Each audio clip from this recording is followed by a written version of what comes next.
This video gives you a very quick run through of the techniques that we're using to make this dress. It is not the base video. If you want to watch that, then please go to the Natalie sundress video. You can find it on my project page.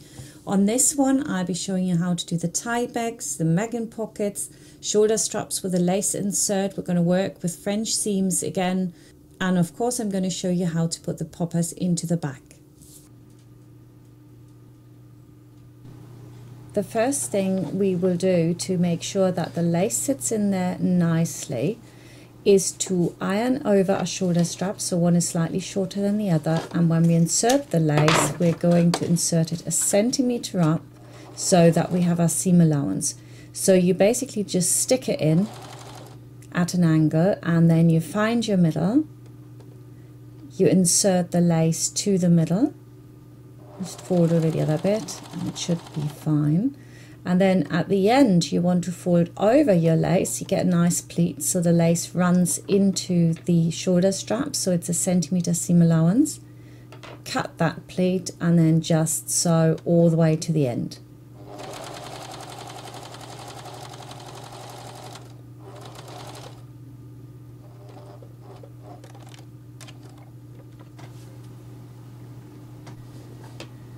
Next we're going to make our Megan pockets, and the way we're going about this is, first of all, you put the right sides together of your fabric, so you've got a lining and a shell fabric. You sew all the way around, but you leave a turning gap on one of the straight areas.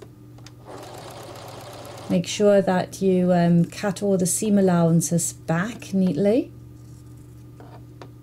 Turn your pocket inside out, and then it's folded over and ironed, and in the area that's ironed down we're going to triple stitch all the way around the pocket. Now we're going to put the pocket onto the skirt, and if you want to watch the basic version which shows you everything that you need to know for this, I don't re-show everything. Now we're going to just sew around here with a triple stitch and the pocket's on. And now the next thing to do is to put gather threads in both the front, about half a presser foot width away from the edge, and then another presser foot width away from the stitching line you've just had with the biggest stitch you've got available on your machine. And we do that on the front and the back. Next we're going to work our tie backs. So just fold them in half, sew a tip into the end and cut back. Then you can use a pen or something to just pull that over and you can just push it through. It's quite simple like that. Just make sure the pen doesn't open up. So once that's turned, move out all your edges, give it a good press, and you can put that to the side as well. Now we're going to attach the skirt to the upper bodice. If you want to know, of course, how the upper bodice is done, just check my base video. Now I'm going to fold over the waistband in half, and that basically gets attached to the upper layer, and then it's folded out so you get a really nice waistband where no seam is showing. So you want to pin this to the top of the bodice.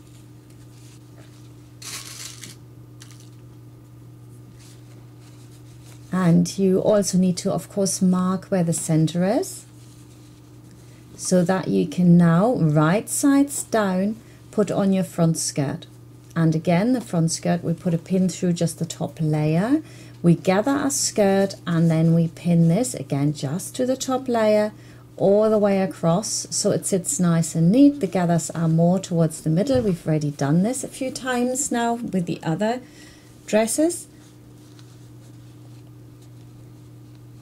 And I just repeat this on the back as well, and then I'm ready to sew it on.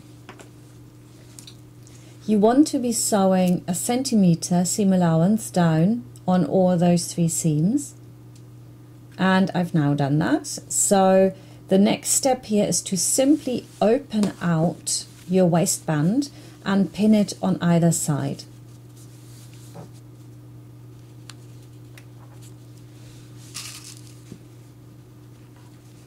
Next we're going to make a French seam here. Some of you might say, I'd rather bind the edges. You could of course bind them as well at this stage, but if you want to do a French seam, then the wrong side needs to be on the inside. Sew it down with half a presser foot width and then cut back your seam allowance. Now put the tie down. I didn't want this to be too thick, so I'm putting the tie on now, just right next to that tiny little seam you've got, and just stitch it down. Once that's done, of course, I can now complete my French seam from the other side.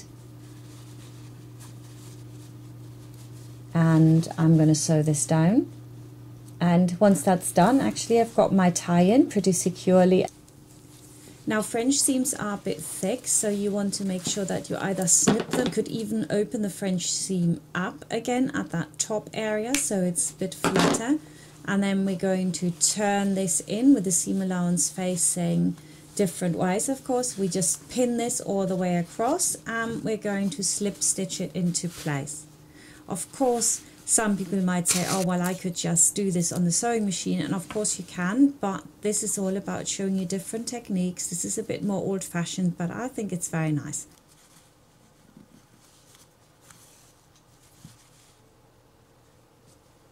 So I've hand stitched this now, and I am going to put my fastening on, which goes all the way around. And the key to this fastening, I'm showing it again because I think it's really important to get this right. You need to start your binding a centimetre above the end, and then we're going to actually pin it and sew it from the shell fabric of the dress. And the tip down here is only going to be shown like a tiny little bit. So you actually taper the shell into the seam allowance of your binding. So you stick with that centimetre all the time, going up on both sides, but at the tip you only catch about a couple of mil. To sew this, it's really important that you have a fairly low stitch length, or that you go backwards and forwards in this area. I've done this here, you can see it. But the seam allowance remains the same. So next, fold back the binding and open out the seam there, and then we're just stitching straight across. Once that's done, you can cut the remainder off that you don't need, and you can tuck in the binding. And you need to move this out with a pin, nice and neat up there, and then you pin it all the way across, and you can already see how that's going to finish it off really, really nicely. So very close to the edge, stitch this down, and then we're folding in the left side over, and we're also going to stitch down right to the waist. And if you wanted to put buttonholes in, they would have to go, of course, horizontal to the dress. But I'm going to put in the Babyville boutique snaps, which I think are very easy, and especially for beginners. So what I want to do is mark my lower point and my upper point. And then I just measure whatever that is, and I take the middle, and that gives me the next point. And here I think it was about a centimetre down from the top and a centimetre up from the bottom. And I take my tool, it's a really pointy tool which will go through all your fabric and actually doesn't damage the fabric necessarily. I've had it where I needed to redo it and it actually worked. So what I want to put on now is the lower part of it, which is the flat one, and then this one which has got just a round rim, and I press down with my snapper tool, and look, the plastic tip is squashed down and it holds it in place. This one is the rim that stands up a bit and is towards the middle. That of course will now press into the mold of the other one, and that snaps it shut. So once you've done the first one, you can now leave that shut and then do the next one, etc., etc. And if you want to see that again in much more detail, you can watch that on the video where the dress has all the pretty print flowers. Next we're going to put our hem trim on, so side seams together as before. But now I would like to show you something a little bit different. We're going to put the hem trim directly onto the trim, so we can work right sides facing each other, and for some people that might be easier. So the right side of the lace goes on the lower bit of the hem trim, because the hem trim is tapered. Make sure you keep to that 1 centimeter seam allowance. So if your lace is really narrow, of course you need to move it down a bit. I fold it over the lace as well, so it looks really nice and neat there. Then you put right sides facing onto the wrong side of the skirt, so the right side of the trim goes onto the wrong side of the skirt, so that when I roll it up it's actually facing the right way. So you pin this all the way around, and then we're stitching it down in exactly that same stitching line that we've just made. And that of course gives me the opportunity here to iron apart my seam and then iron it upwards, fold it in and pin the whole lot at the top. And that basically would conclude it. If you want to watch the base version, I'm going to show you how to put another pleat on top of this, but if you like it like this, you can of course leave it just as it is. I am stitching around this with my triple stitch, and I have a finished dress. Again, it's beautifully finished. Here maybe my applique hearts could have been a bit higher. I put some buttons on my pocket, and the inside again looks as nice as the outside. It gives you a complete clean finish, which I think is absolutely perfect. Now I've made quite a few of these dresses, so check out my project page where you can see 2 versions in more detail and of course many more ideas. So thank you very much for watching, and I'll see you next time.